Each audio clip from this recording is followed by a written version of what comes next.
So thank you very much. It's really great to have Doug Cutting here, and it's really great to have the opportunity with Cloudera of hosting this event, right? So I'm going to introduce myself. My name is Pedro. I am heading analytics here in Axiata. I've been doing this for almost 2 years. I originally come from Spain, but I have been living in Malaysia for around 4 years, right? So before working in Axiata, I was working in McKinsey in the Kuala Lumpur office as well. So as Alan said, I'm going to talk about the worst practices, right? You can see that I am around half the size of Doug Cutting, not only physically, but intellectually as well. Intellectually on a logarithmic scale, which is even worse. So I hope not to disappoint you after having listened to Doug Cutting, right?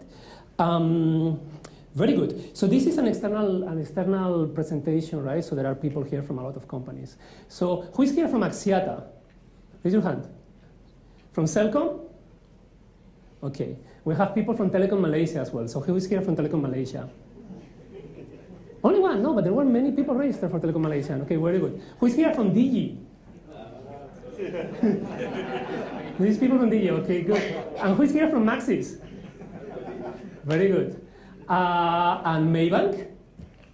Very, very good. We also have Malaysia Airlines, right? Malaysia Airlines? Good. And we have RHB. And RHB? Yeah, there, eh? And many other companies. Very good. So the first thing I want to say is that nothing I'm going to talk about today is related to Axiata, because this is an external talk. So I'm not going to talk about Axiata. I'm going to talk about things that I have seen, maybe when I was in McKinsey, things that people have told me when I have interacted with them in conferences. Sometimes I have met my peers in other companies, and they told me stories, right? So this is what I'm going to talk about. According to McKinsey, if you listen to McKinsey, the opportunity of analytics and artificial intelligence is between $9 to $15 trillion per year over the next decade. $9 to $15 trillion, and this is a huge number. But just to put this in comparison with something, 9 to 15, let's say 12. What is $12 trillion in the world? Is there something you can see comparable to $12 trillion? Eh? The US GDP? Yeah. You say? No, US GDP is $18 trillion. $12 trillion is the GDP of China. So basically this means that artificial intelligence and analytics are going to create an opportunity per year the size of China over the next decade. And this is huge.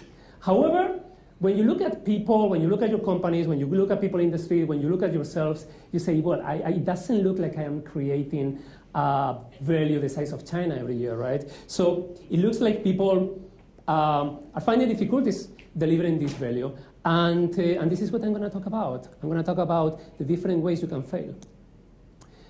In general, according to McKinsey as well, a chief data analytics officer stays in his job for 2 or 3 years. I am already in my second. That means that next year, maybe I have found one of the 25 ways of failing. So I'm going to talk about these ways of failing. And there are many different ways. So I'm going to talk about different ways, different errors you can make in strategy for analytics, in people management, in execution, in technology, as well as in finance. So this is what I'm going to talk about. Okay, so let's talk to the number one. The biggest mistake that I have seen in analytics in many teams is not working on problems. Let me put it in a different way. Is working on problems that are not worth solving. Is not prioritizing the real problems that the company has. Working on problems that are derived from some technological interest that the data scientists have, but are not of value to the company. And this is the biggest thing that I have seen wrong. So typically the way it happens is that people start asking questions like, what can we do with blockchain? What can we do with deep learning? And the reality is that it doesn't matter, because what can we do with blockchain is the wrong question. The right question is, how can I solve my customer experience problem? The right question is, my competitors are growing at 10% and I'm growing at 5%. How can I solve that problem? Those are the right questions. But what you can do with technology is the wrong question. And if you start with technology, you're going to fail. You have to start with a business problem, not with a technological solution. Typically what happens is that business leaders usually don't understand the language of analytics, and they come to you with a data set, and they tell you, please find actionable insights in this data set. But the problem is that the data scientists in general do not know what is insightful versus trivial. And they cannot communicate in a language that the business leader is going to understand. So finally, they solve whatever they understood in a way that is often too complicated and is often wrong, is often not of use for the company, right? So this is the biggest mistake that I have seen. The worst mistake that a chief data analytics officer can make is not understanding the business priorities of each one of the business units. And that means that this person has to be needs to be a combination of a business and a technical profile, and has to be very much on the daily operations of the companies. Otherwise, you are going to fail, right? So this is number one. Number two, also related to strategy, is having the wrong expectations about analytics, right? A lot of people think that analytics is something that is going to bring you immediate returns, immediate ROI. And the reality is that this is not going to work like this, right?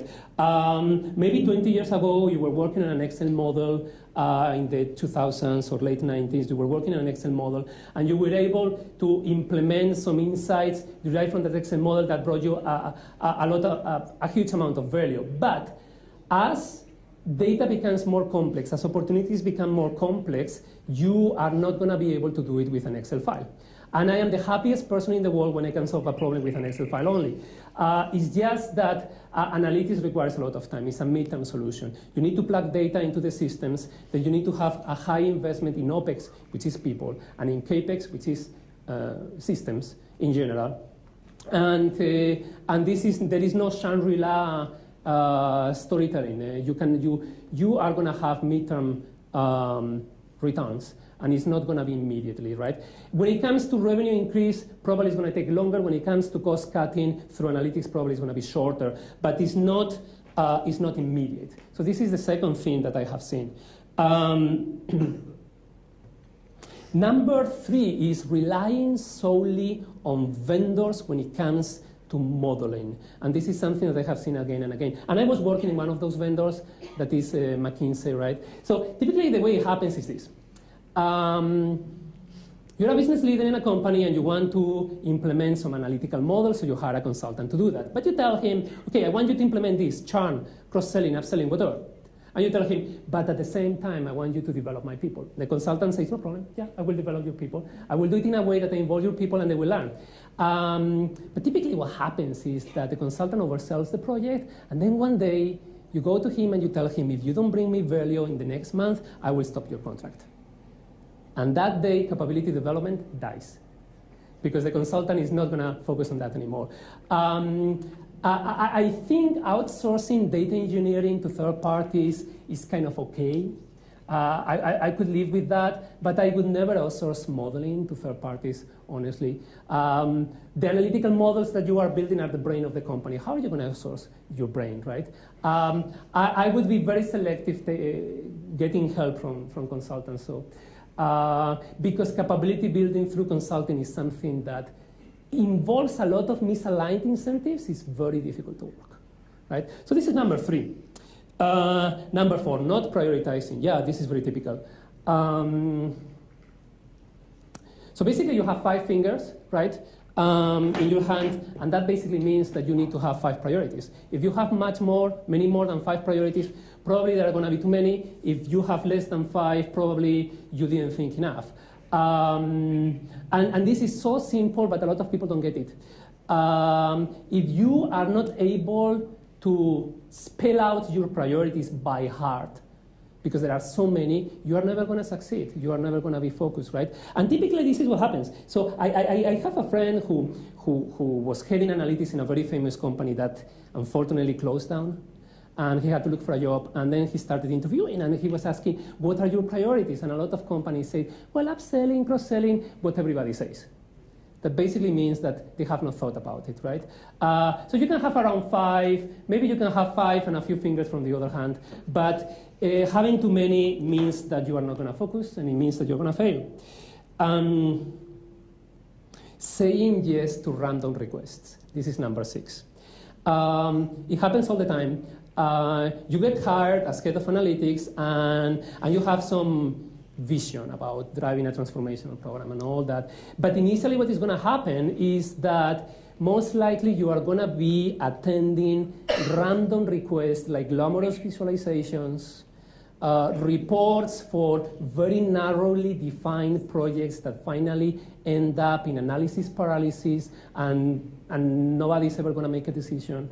I think it is important for a head of analytics to have the maturity and also the stature to be able to say no to some random requests, so that you can focus on projects that really add value, on those projects that are priorities for the business, right? And you don't work, as I said before, on projects that are not worth solving. And these are the 6 mistakes that I have seen in strategy, right? So we can talk about human resources, right? And this is also very, very interesting.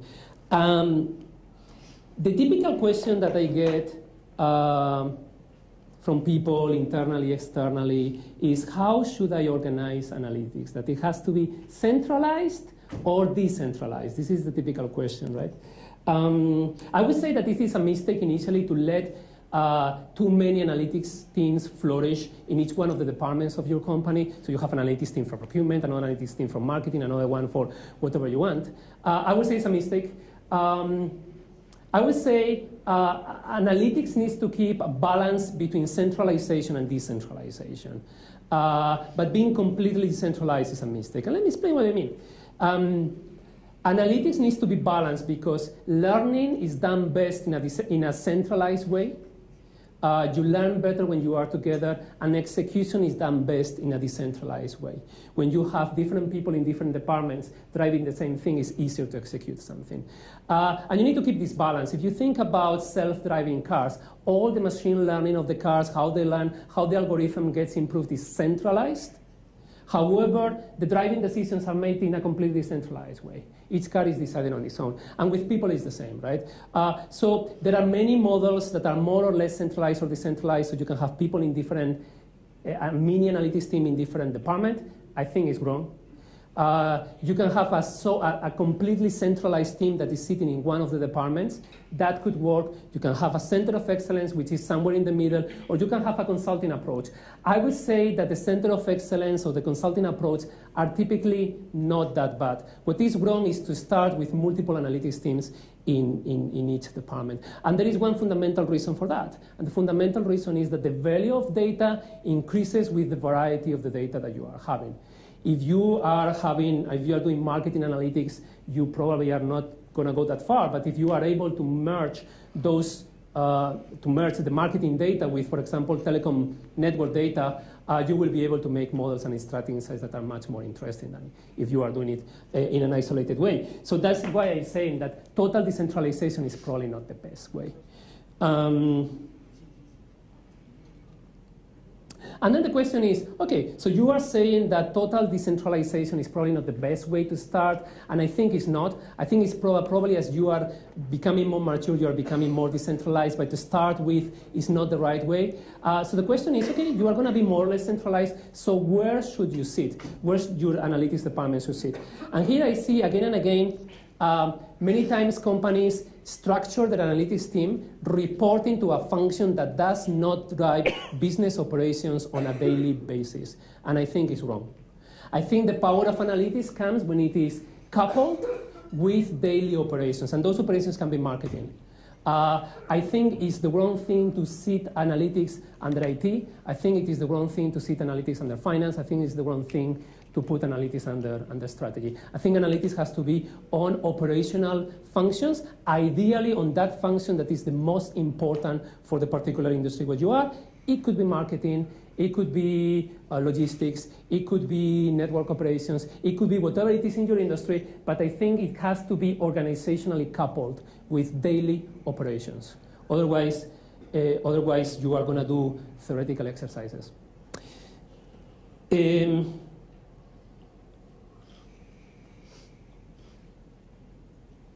Okay.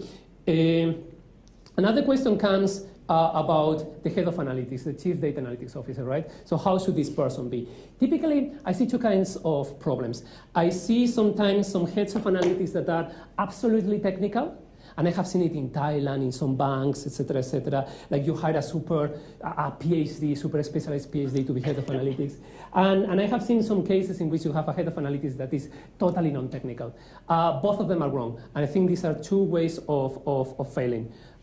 For me, the head of analytics has to have a combination of being technical enough to be able to talk to technology people, to be able to talk to data scientists. Maybe he's not going to problem solve in a very value-adding way with them, but he understands what they say.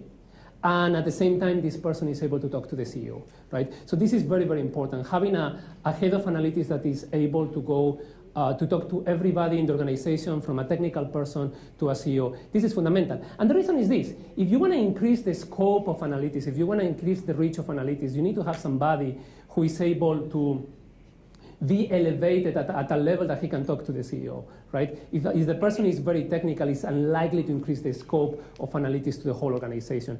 And oftentimes, that influence of analytics should go beyond your own department. If you want to influence processes that are under other departments, you will have to influence them indirectly. That's why being a business-oriented head of analytics is important. Number 10, attracting talent only through base compensation. This is very typical, especially in Malaysia. I totally understand base compensation is very good to attract talent. Typically what happens in Malaysia, and probably you know it better than me, right? Typically what happens in Malaysia is that you are a data scientist, you go to another company, you get 30%, no questions asked. You just say that you are a data scientist, and any of the banks in Malaysia, some of them are here, they're going to pay you 30% more. The other thing that they do is quite typical, is that because data scientists are typically young people, right? So young people don't think so much about the future. I wouldn't think so much about the future, right, if I am young. So typically what happens is that, okay, so if you take a 2-year contract rather than a permanent contract, they pay you 50%. Some of the banks do that, right? I think it's fine. So base compensation is going to help for recruitment. However, base compensation is not going to retain anyone. What retains people is growth.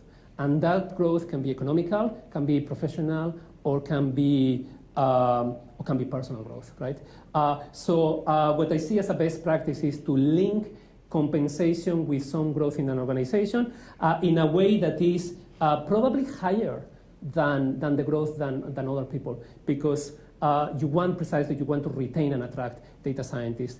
So base compensation, probably not the best way. Brand, investment on the brand is very, very important. And here we have seen companies that are doing datathons and hackathons for recruitment. There is one bank, CIMB, did it last week. And also in Axiata we have done it as well, right? So that is good. Number 11. The 11th mistake is hiring the wrong people. And in particular, a lot of companies hire people who are over-specialized. People who are, I mean, don't take me wrong, I love PhDs. And there are PhDs in my team. But especially if you are not a very big company, or even if you are a very big company and you are starting, hiring people who are too specialized is probably not the right way. The kind of people that I personally love is people who are flexible and people who are willing to learn. When I interview somebody, when I talk to people, I don't think about how much you know. I don't care about how much you know, honestly. The only thing I care about is about what you can learn. And the flexibility is really, really important, right? So hiring people who are over-specialized, who go to a board meeting or a steerco and start talking to the CEO in a jargon that the CEO doesn't understand is probably one of the ways to fail, right? But having said that, there are some positions in which you may have a role that requires that specialization, right? So maybe you are driving a project, like for example in image processing. Now we are working, for example, in voice. There are positions in which you might need people who are very, very specialized, but you need to keep a large amount of people who are flexible. And finding the balance is very, very important. So this is number 11. Number 12, not bringing domain experts or analytics translators. This is fundamental. Analytics translators is kind of an internal consultant that is able to bridge the gap between the business function and the analytics department. Because I told you before that they don't speak the same language. They it's difficult to make them talk, and often they don't speak the same language. So oftentimes, what works best is to have a person who understands both. And this is a person who is non-technical. Harvard Business Review calls them analytics translators. Here, we used to call them analytics consultants. Well, this is basically somebody that is bridging the gap.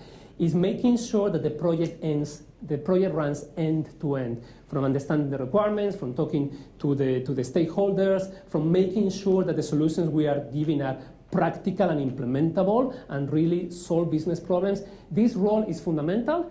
And this person has to be a subject matter expert as well. Not having this kind of people in analytics team basically means that you are going to be a theoretical function that is not going to drive business value. Sometimes I ask people, what is the economic impact of this thing that you are doing? And sometimes they don't know how to answer the question. And I'm surprised. And then if you don't know the economic impact of what you are doing, why are you doing that? Right? So I think it's very, very, very important about HR. Number 13, not creating a data-driven culture in your organization. Right? Analytics is, or using data is not something for technical people. It's something for the whole organization. Right? Even if you are able to make the best models, if nobody understands them, if nobody has the reflex of using data first every time that you have to solve a question, it's not going to work. In many organizations, the reflex of people every time they have to solve a problem is to ask their boss. In some organizations, is to ask the highest paid person opinion, right? The highest paid person opinion is typically the way to go when you have a problem to solve. It's typically not the best option, right? So creating a data-driven culture is very, very complicated. In every organization, the culture of the organization is nothing else but the culture of the boss. Everybody's going to mirror you. And if you are the CEO of a company, your culture is the culture of the company, period. That's it. So the culture of any company is just the culture of the CEO. That basically means that the CEO is the most important stakeholder that you have in order to change that culture. And evangelizing the power of analytics to the C-suite and the CEO is fundamental, because those are the guys that can change the culture. You cannot change the culture. There is a McKinsey study that I read some time ago that identifies the following thing as the best predictor of whether a company is going to be successful in analytics transformation or not. And that predictor is having somebody in the C-suite with an advanced degree in engineering, in mathematics, or in statistics. So basically, if somebody in the C-suite, ideally the CEO, is very much about data, it's probably going to work, otherwise it's not going to work. In order to transform the culture of the company, you have to do a lot of things like communication. Over-invest in communication is super important. Newsletters, something like this, for example, as well, is very, very important. If you neglect the organization, everything is going to fail. It's literally going to fail. And number 14, being biased. I think I talked a little bit about this. Analytics has to be independent enough to be able to challenge the status quo of the business units. Oftentimes what I see is that a data scientist or somebody in analytics, thinks that the company is doing something wrong and is able to prove it.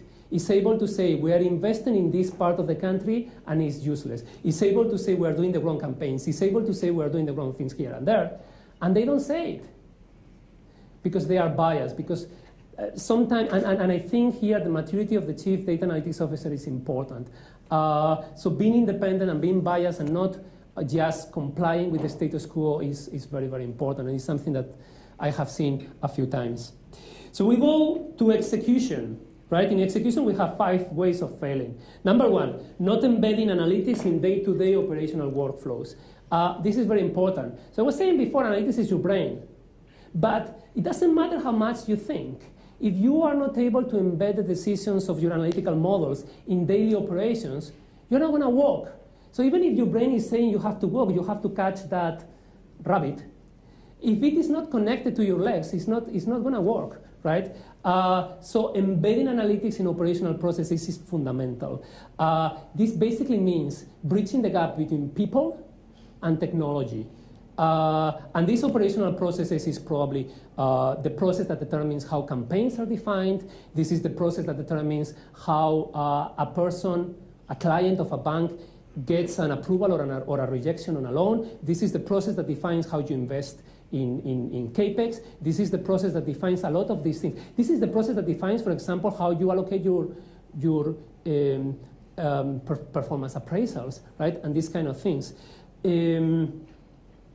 So it is fundamental to connect analytical decisions with operational processes. Otherwise, everything is useless. Everything is useless. So this is not about getting the best answers. This is about implementing answers that are directionally correct and can drive business impact. It doesn't have to be perfect, but it has to drive business impact. If it is not connected to operations, it's not going to work. Not collocating data scientists with business teams. This is number 16 about execution. So something that I have observed in many companies is that there is a tension between the business teams and the analytics teams. And this tension is normal. It's normal because they speak different languages.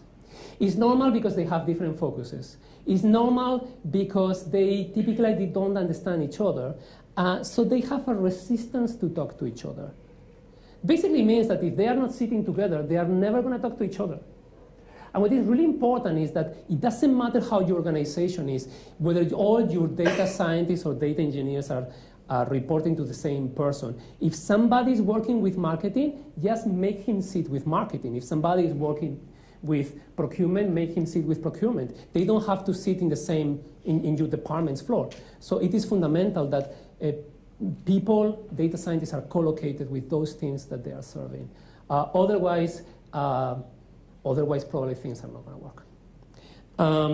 Number 17, and we are getting close to the end. Number 17, managing projects in waterfall. Sometimes when I talk to technical people, I see a preference for waterfall. Because waterfall is easier for somebody technical, right? So somebody is going to tell you, these are my requirements, and this is my deadline, and then you do it. And you start doing it, and you don't need to talk to anybody. You're just sitting in your lab, and you are just doing it. This is typically not how the real world works. Typically, how the real world works is your client has no idea of what you want, so he's not going to be able to give you any requirement until you produce something. The real world is that the hyperparameters of a model are impossible to identify a priori, right? Insights and conclusions are typically not transferable from one market to another market, are typically not transferable from one project to another project in terms of what is going to be the best model. You have to try many options and find out what of the hundreds of models that you created is the right one. So waterfall is just not, it doesn't work. It doesn't work from a people's perspective, and it doesn't work from a technological perspective analytics. It just doesn't work, right? So we have to go into Agile. But Agile is more complicated to run. It's far more complicated to run. And, but my view is that Agile works much better. It keeps clients much happier about the models that you are developing because you are giving them updates more often, and it helps to transform the culture of the organization much better. You are meeting your clients every 2 weeks rather than meeting them at the end. Is much, much better. So going into waterfall means that things are probably not going to go that well. Number 18, not being able to scale up pilots. Yeah, this is a very good one. I was in McKinsey. Who has been in consulting here? Okay, and when you have been in consulting, have you ever seen a pilot failing? I have never seen. Have you ever seen? I also have never seen a business case that works, but that's another story. Have you ever seen a pilot failing? Pilots don't fail, especially if you are doing them with a consultant. Pilots never fail because the consultant or whoever is doing that pilot is going to do whatever it takes to make the pilot successful. Pilots never fail. What is complicated is to scale up the pilots. And typically what happens is that you do the pilot goes very well, but at some point finance say, oh, we have to save money, or they say the priority is something else, and then the focus goes into something else. So that program that was intended to drive so much revenue, to reduce the cost so much, etc., never gets its full potential because you did a few pilots and you were not able to scale them up. And this is something that is, this is something that happens again and again. And sometimes the success of the pilot, I mean, you make a pilot, it's successful, and you start talking about how good you are, et cetera, but it means nothing for the organization. So that is something very important. Number 19, and there are only 25, so I'm reaching my end. Neglecting data governance and data security, right? Yeah, so data governance, people don't think about governance when you are building a model, etc., or when you are doing data engineering. People don't think about governance, right? Who cares about that, right? And data governance is fundamental, because if you consider your data is an asset, there has to be a governance about managing this asset, right? And the governance can be very simple, but you need to have a policy, and the policy needs to specify who gets access to that, how you make sure data is clean, et cetera, and also security, right? Which is fundamental for this, and sometimes we are not paying enough attention to this, especially in those that are in highly regulated industries, like banking or healthcare or even us. Data security is very, very important, right? Having anonymized information is very important, which, by the way, Cloudera allows to have anonymized information on access, which is a very nice feature. Yeah, but this is very, very important. And now I'm going to go into technology. Technology, we only have 4 ways of failing. As Doug Cutting was saying, most of the ways you can fail are outside technology, right? But in technology, we can also screw up, right? So let's talk about the first one.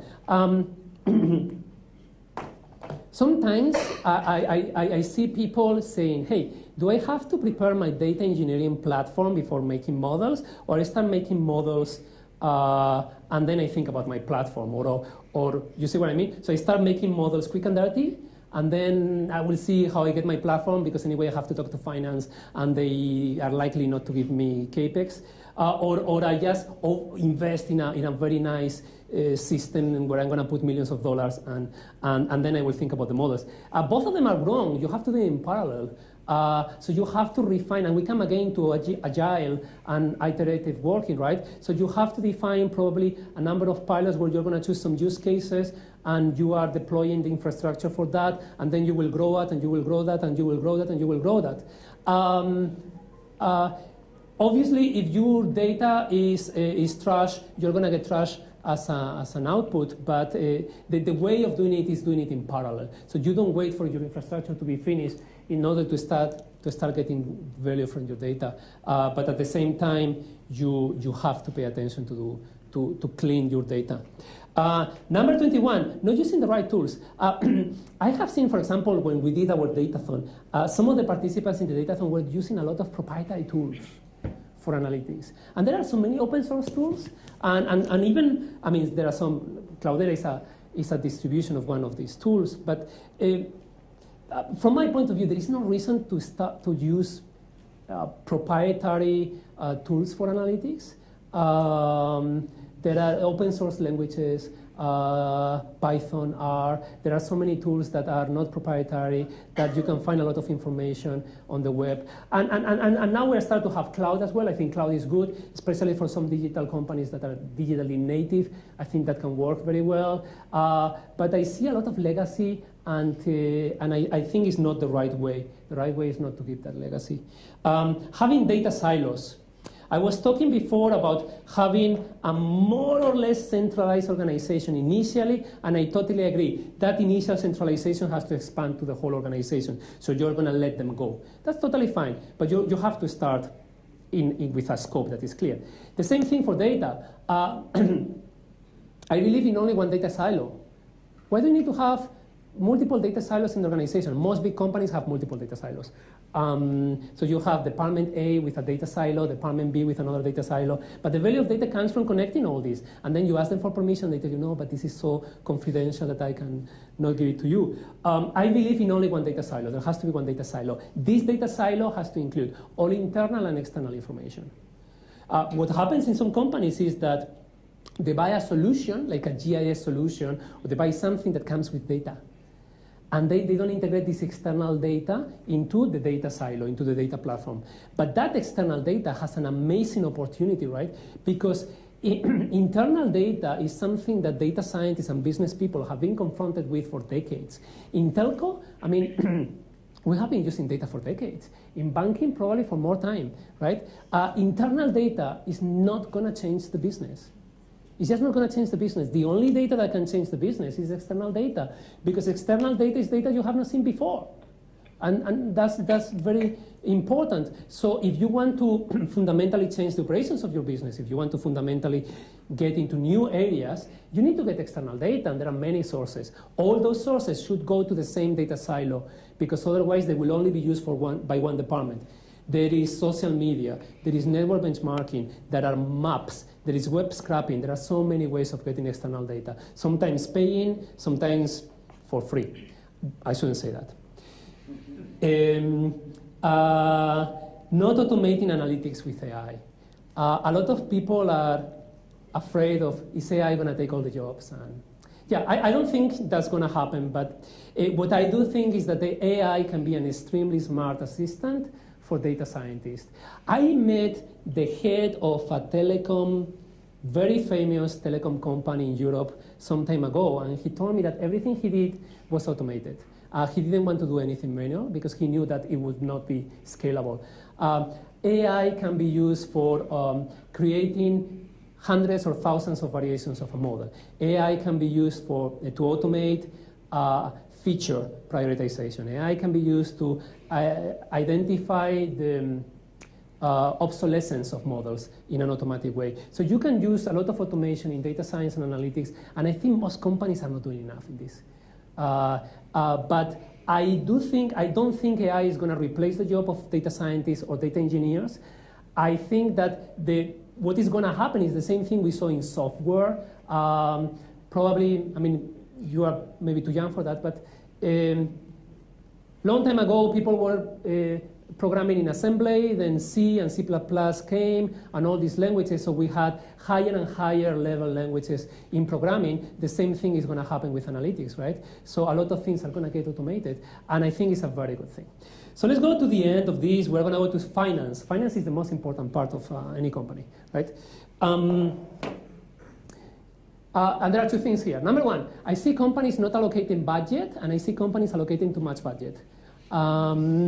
It's just about, if you allocate too much budget, you're going to overspend, and things are not going to go that well. And if you don't allocate enough budget, certainly you're not going to be able to deliver value from analytics, right? So this is something, and how much is the budget? It really depends. But this is something to take into account. And the second mistake that I see is, and I think I said something before, is not calculating the ROI of analytics investments. Most people that you ask, you tell them, what is the ROI of analytics? They have no clue. What is the impact that you got through analytics last year? They have no clue. And this is fundamental. If you don't know that, what are you doing, right? So finance should track all investments in analytics. And most situations, in most companies, analytics is not aligned in the ledger. So you cannot go to the ledger and say, hey, accounting, how much was analytics? Because there is not a line called analytics, right? In most companies, there is not a line for data. We are saying that data is an asset. Go to the ledger of your company and ask if there is a ledger line for data. You will have to put it under intangibles or under something that is not defined, right? So yes, I think measuring the ROI of analytics is very, very important. And this is the number 25, but there is a bonus. I'm going to give you 26. So this is the 26 top 25 analytics mistakes. The 26 is this. And I think I talked about that before. The political aspects of managing analytics are very important. Every organization is political. Polis means city in Greek, so every organization is like a city that you have to manage. Getting the support of the hierarchy, getting the support of the CEO is fundamental. An analytics transformation has to be driven top-down. It cannot happen bottom-up. It's not a revolution. It has to be driven top-down. That's why engaging with the C-suite, and in most cases, in most companies, heads of analytics are not in the C-suite. 20 years ago, chief marketing officers were not in the C-suite. They didn't have a seat in the C-suite.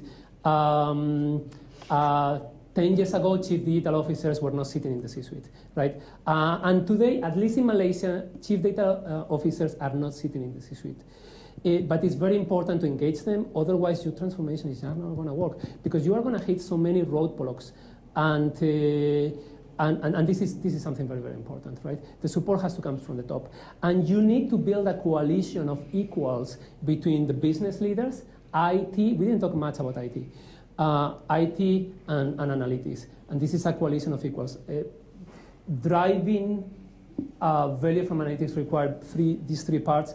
And if they are not aligned under the direct leadership of a very data-driven CEO, is difficult to do that. When you look at companies that have been successful in analytics, there are three archetypes. And let me show you how the leadership of the C-level leadership is important. There are three archetypes. Also, according to McKinsey, I was in McKinsey, that's why I quote them. Number one, this is companies that are native digitally. So people understand data, people are technically savvy. So these companies in general are successful in analytics transformations. Second kind of company is, as I was saying before, those companies that have a very data-driven and very technology-oriented CEO. And that's why they are successful, because he's driving the agenda. And number three is companies that are in a situation of a crisis, maybe fighting for their existence. And those companies are also, in general, able to drive analytics transformation as an effort to change, basically because in that fight for existence, the CEO is involved. So keeping the board and the C-levels aligned and getting help from them is very, very important. I think this is it. I hope I didn't bore you. And if you have any questions, let me know.